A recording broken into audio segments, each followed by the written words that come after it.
Hello patrons. Got a new rig here on the bench. Well, not new, but new to me. And this is something I've been wanting for a while. I own no real Drake equipment. I have some watt meters and a few things, a microphone or so forth. But I've been wanting a good Drake transceiver for a while. This is the Drake TR4 10 through 80 meter transceiver. Single sideband CW AM, and like I said, I have been wanting one of these for quite some time. Now, one of our YouTube viewers and top supporter here on Patreon gifted this transceiver to the radio shop. So thank you very much, Lacey. I'll put her full name just below here so you can see it. These Drakes are well known for just being superb, well built equipment. Now, we do not have a power supply, but that's no problem. I have a couple of Heathkit HP-23s laying around that can be converted, but I'm gonna look around, see if I can find an original supply that needs to be rebuilt. If not, we'll convert a Heathkit. In fact, I got several of those. I'm thinking about putting multiple taps on them anyway, so I can use them for testing different radios. So we'll probably do a video on that sometime here in the future. Well, Lacey picked this up and sent it in. Said that there were some problems that came in.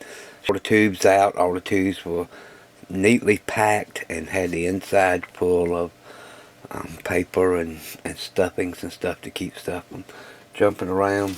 And it also had a bag of parts here. And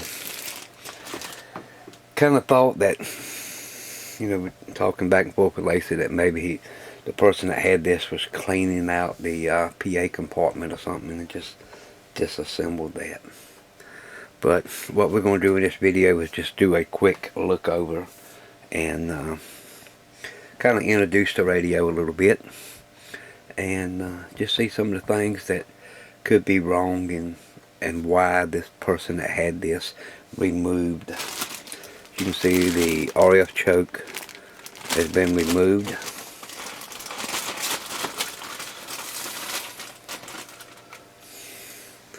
And it has the anode caps, suppressors, VHF suppressors on the top of it.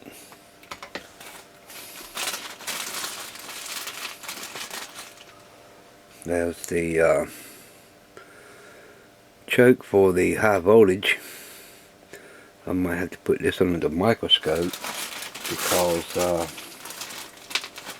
looking here at it, you can see that this piece of plastic tube has been hot before, and this choke is supposed to be inside of this plastic to protect it, and you can see where it kind of got hot and melted through it. I mean, looking at it, I don't see nothing wrong with it. I really need to pick up a proper inductor meter or an LC meter to check this kind of stuff with. I've been kind of winging it with a oscilloscope and this and that, and by putting a signal through it, but it was, you know, I really need to go ahead and pick up a proper LC inducted meter. I've been using these old cheap Chinese component testers. They'll get you somewhere in the ballpark. A lot of times though, a choke like this will just read as a resistor. In fact, my older one that I use here actually reads inductors a little better than what the newer one here does.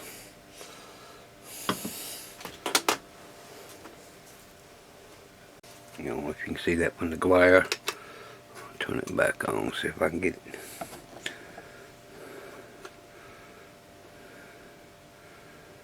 Yeah, it's showing it as a 0.7 ohm resistor. So sometimes these will read inductor, sometimes, depends on what how low a value the inductor is, it reads it as a resistor. So yeah, I have got to pick up a proper LC meter. Then there's this .001 ceramic disc capacitor, and I'm pretty sure this went on the bottom of this to the contact point of this coil and then the ground, and just grounded that out, so you know, to catch any spikes or something. So yeah, so we can say there's 3 components been removed. I'll go ahead and get the screws out. We'll take the top and bottom off and have a look inside. Okay, I got all the screws out of the cabinet, got the top and bottom cabinet off, and you can see the layout of the rig. We got our PA compartment over here. Most of the time people call them a VFO, but in this particular rig we have what's called a PTO. And the difference is, instead of having a variable capacitor that tunes to frequency, you actually got a slug, and as you tune the VFO, this slug goes in and out, and it changes to frequency. A little bit, you know, better in some senses, more stable than what some of the old air gap capacitor VFOs are. Now, Lacey did mention that the chassis wasn't the prettiest in the world, and as you can see, there's some discoloration on the copper. This is copper plated. I think the copper plated chassis, not dual, you know, complete copper chassis, but they're copper plated. So, you know, yeah, we got some corrosion on the chassis, but that's no problem, you know, that'll clean up. Doesn't matter if it's copper or steel or what it is, as long as it cleans up, it'll look okay. Now, I've already removed the screws out of the PA cage, and what we want to do is lift the PA cage so we can look in here. Now, last night when I got it, I went ahead and opened it up, got all the parts laid out that was sent, and I went ahead and installed all the tubes and gave it a kind of a quick look over and put it back together. So yeah, I've had just a few minutes last night to kind of look this over a little bit, and then put it right back together, and then it was off to bed because 3:30 came mighty early this morning. But what we want to do is take this cage off, and you just can't lift it off after the screws are removed. You can see it's caught, and what it is, these shafts that go through here for the plate and load control go completely through the cabinet for the PA, as you can see right here. So you just can't lift it off. So what you have to do is, these are slip tight compression fittings, so all we got to do is get something in here, grab a hold of this, and pull these back. Now all I'm going to use is just a screwdriver. I'm going to stick my finger underneath the shaft and get a hold of the cage, pull it back, and there we go. And the other one to do the same way. And these shafts will just slide right out the front, as you can see. So not hard at all to get into.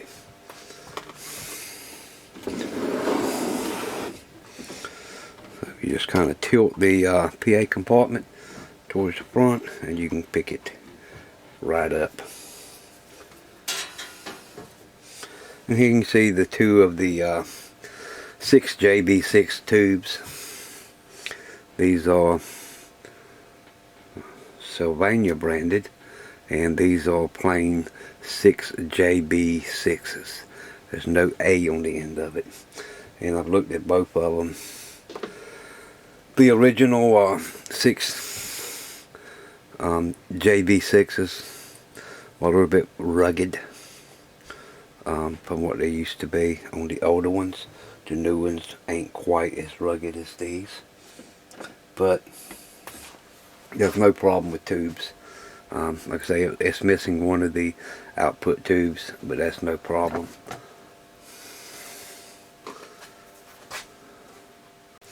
As you can see here, I have plenty of the 6JB6A tubes. I've got all these in the boxes. Most of these are NOS. There's 3 laying down the side. Nothing wrong with them. They just ain't in a box. I just had them in some bigger boxes with styrofoam in them. So we got plenty of tubes. Now you're saying, okay, the other ones are 6JB6s. These are 6JB6As. Well, like I say, these are just plain 6JB6s. So what's the difference in a 6JB6 and a 6JB6A? Well, first of all, you got to know exactly what these tubes were built for. And back in the 60s, 50s, you know, most of these tubes, they're sweep tubes. And they were used for television horizontal outputs. The only difference in a 6JB6 and a 6JB6A is identical tube. It's just the A is a guaranteed 11-second filament warm-up. That's the only difference in them. So we'll be pulling these out. I am going to look around. I got several hundred tubes and see if I got some plain 6JB6s. If not, I'll check these and see if we can match them up. But I got a feeling that these tubes, I haven't checked them yet, they may be bad. And that's the reason why. The first reason is, okay, why is it taken apart? What was the thought process? Was it to get in here and clean the chassis? Well, I can clean the chassis by just removing the tubes. But for some reason, they removed some components out of here. So why would they do that? Could be another reason. Perhaps they decided to want to convert this, instead of 3 6JB6s, to go in and put 2 6146s. That will work. I do not recommend it. One reason is I have no problem finding 6JB6s. 6146s are a little more expensive. It's a better tube. Yes, it's not a sweep tube. It was made for transmitters. But if these 6JB6s are run correctly, they will run forever. I've heard people talking about, man, I got to put another set of tubes in my TR4. Well, that's because it's not running it correctly. They either got the bias wrong, or they're doing something to eat the tubes up. Now you can put 6146s. You can put 2 in here. The problem is 6146s is going to be a little taller. You're going to have clearance problems, which means you got to come in here and drop the tube down in here and get it a little bit lower in the chassis. So you open up another whole can of worms when you're going modifying something like this. But we're going to stick with 6JB6As. That'll be the easiest way to go around this. We'll turn it over and we'll look at the bottom, and I'll show you some of the things here that one of the things that I saw on this that may be what instructed him to go ahead and take this apart. And we'll also check these 2 tubes and see just how they look. I'm thinking they're not going to be that good from what I've seen underneath the bottom. I have the TR4 up on its side, and honestly, looking at it, it looks real nice underneath of it. There are 2 things that I'm going to, well actually 3 things that I'm going to point out that I've seen. Somebody has been in here fiddling around, as we've seen. And one of the first things that we see is right over here under the driver section. You can see somebody's tacked some caps across, trying to do something. And they were probably trying to troubleshoot to find out why the thing didn't have no output. But yeah, there's a A silver dip capacitor has been tacked in there, and one end is not even connected. Okay, the next thing.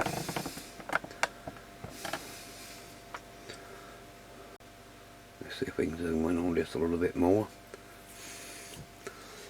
There's a component here that you can see. And what this is a resistive wire that is a shunt. And this is not original. The original one has a core in it. And this one does not have a core. So that has been replaced. Now a lot of times these get smoked out when something happens in the PA compartment. So that has been replaced. In fact, there's a little bit of signs of smut up there on that terminal. But yeah, that has been replaced. The next thing that tells me of a catastrophic failure is right here underneath the where the 3 tubes were. If I zoom in here on this first tube socket, you may be seeing the problem already.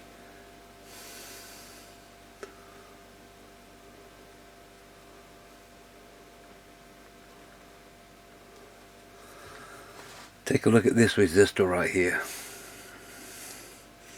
That's one of the cathode resistors. It is smoked out.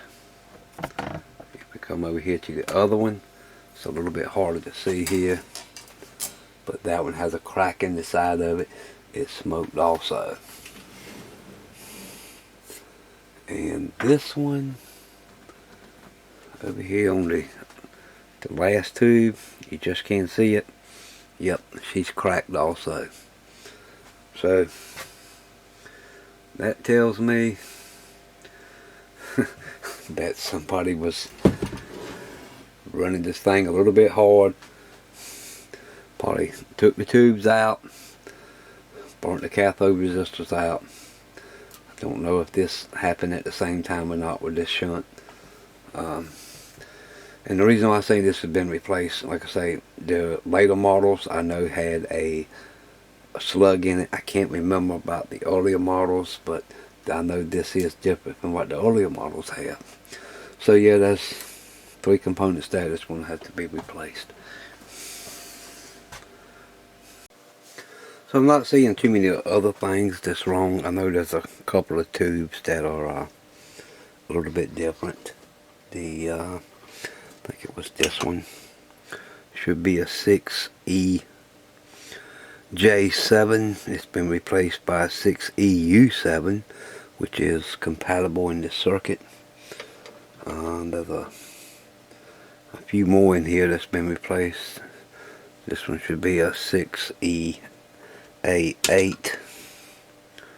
and it's been replaced with a 6GH8. Still compatible too, but we want to put the correct ones back in there when we go to do the restoration on this. But you know, I pretty much wanted to get everything kind of back together the way it should be. And I still got to check out this choke. It looks okay. It has been heated up, but I believe it'll be okay. We'll just have to test it and see. And get the RF choke and suppressors back on it.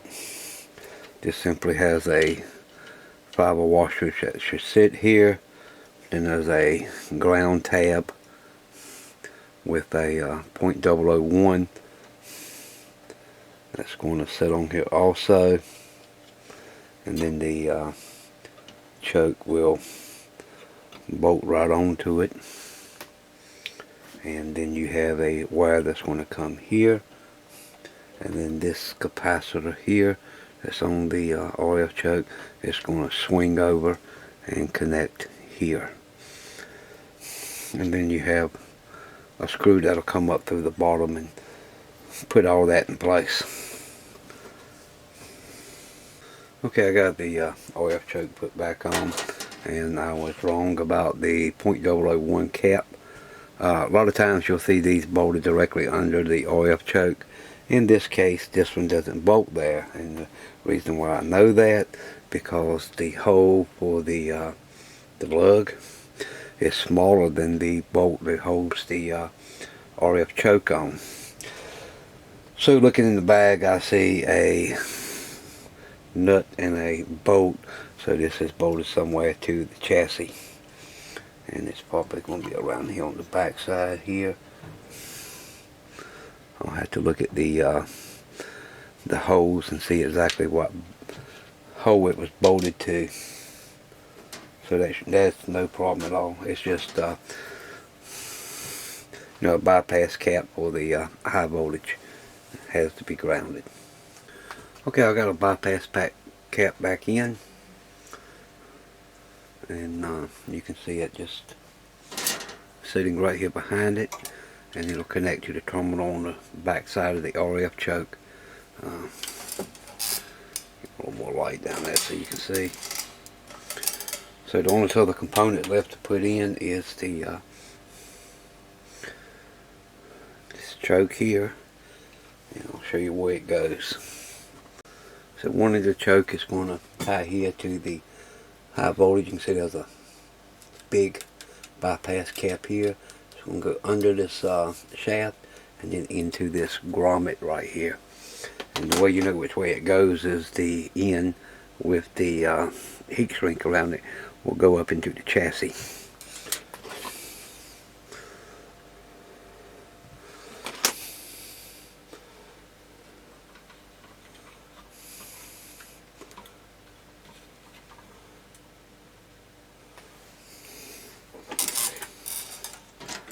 And then the other end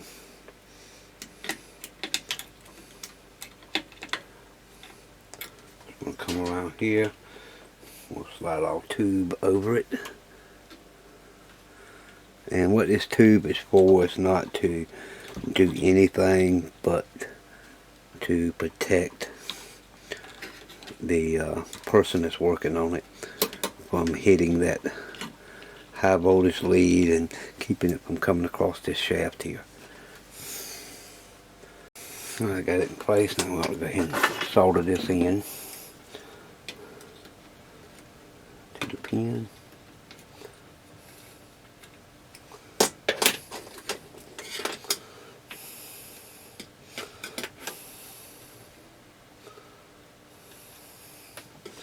And we can connect the top side.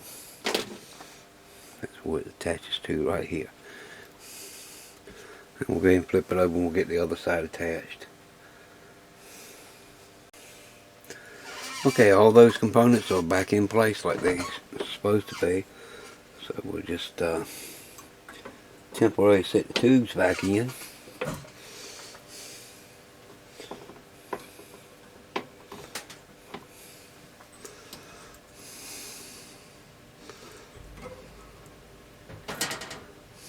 And I'm going to grab a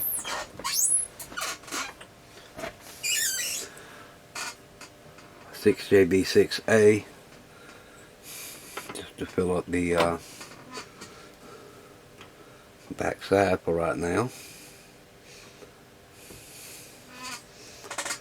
There's all three tubes reinstalled. We can put the cover back on.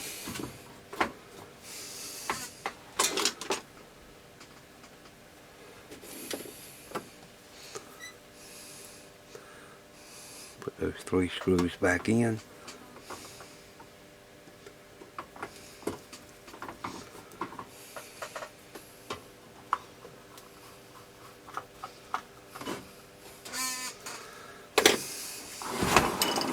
And when you go to put the shafts back on the loading plate control, you just stick them on there to set your white arrows or right lines up.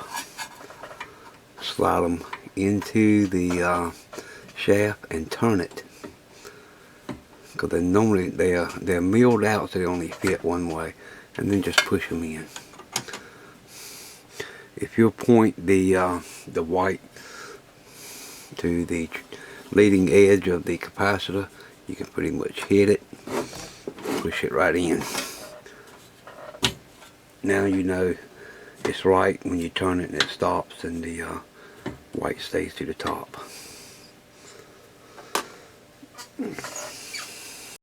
Okay, our Drake TR4 is all back together.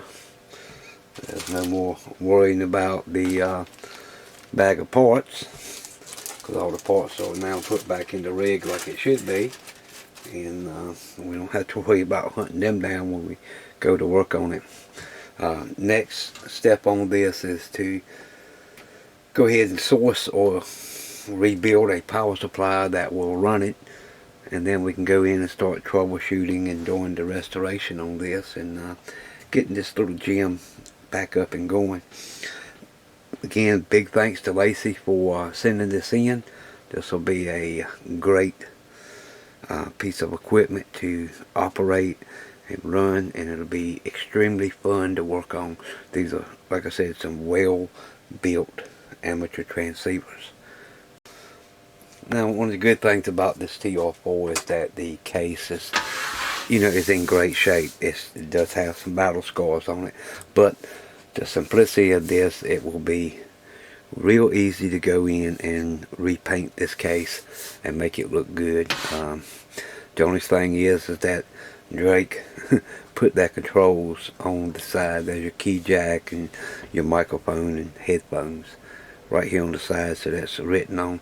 This is easy to duplicate if need to be, but they're not wall, so we don't have to paint this little area here.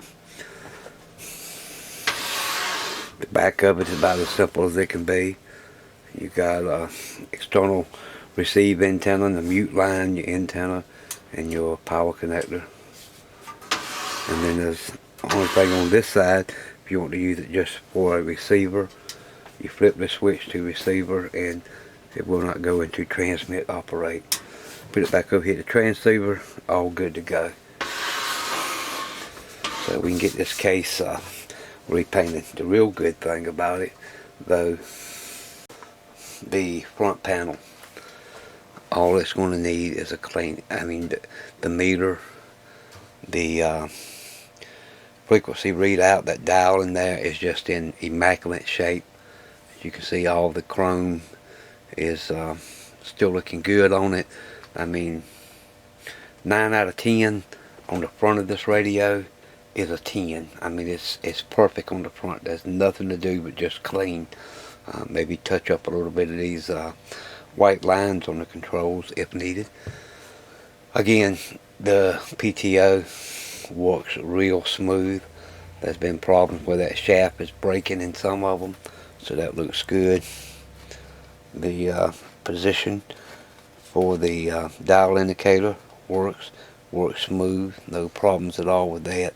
So it's in, other than what the top of the inside, and that's from dust getting settled down on the chassis, and dust accumulates moisture and cause corrosion on that copper plating. But other than that, this rig is in excellent shape. I'm really surprised at how good it looks. Well guys, there you go.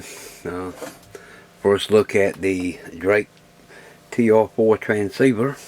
Again, big thanks to Lacey for finding this gem and sending it in to us. It'll be a real nice rig and a fun rig to put here on the bench and restore. Like I say, I'll be sourcing power supply stuff or rebuilding one of the HP 23s that I have, and I can get this thing up and going. I think it'll be fun. Anyway, stay tuned, more to come. I just want to go ahead and get this up and get it here on Patreon, give y'all something to work on. I know some of y'all are stuck at home, nothing to do, or some of y'all are working from home. I'm out there every day on the front lines, guys, doing our part, to try to get our product out, because the product we build moves the world. We build industrial lift trucks, in other words, forklifts. We don't call them tow motors, but we call them forklifts. Tow motors are a brand, and we build Hyster Yale lift trucks. Now, we are seeing a big drop in sales, and Like I say, my wife, she's already been laid off of work. She hasn't worked now in over a month. But we've been doing pretty good. But now they're coming, probably starting 1st of August, we're going to drop back to a 3-week work month. And that's going to be a challenge. Be interesting. Be more time out here in the shop. Get to spend another whole week every month out here in the shop instead of just 1 or 2 days. Looking forward to that for a while, but still it's going to be a little tough. But hey, we'll get by and we'll get through it. Y'all be safe out there, and we'll catch you in the next video. Bye now.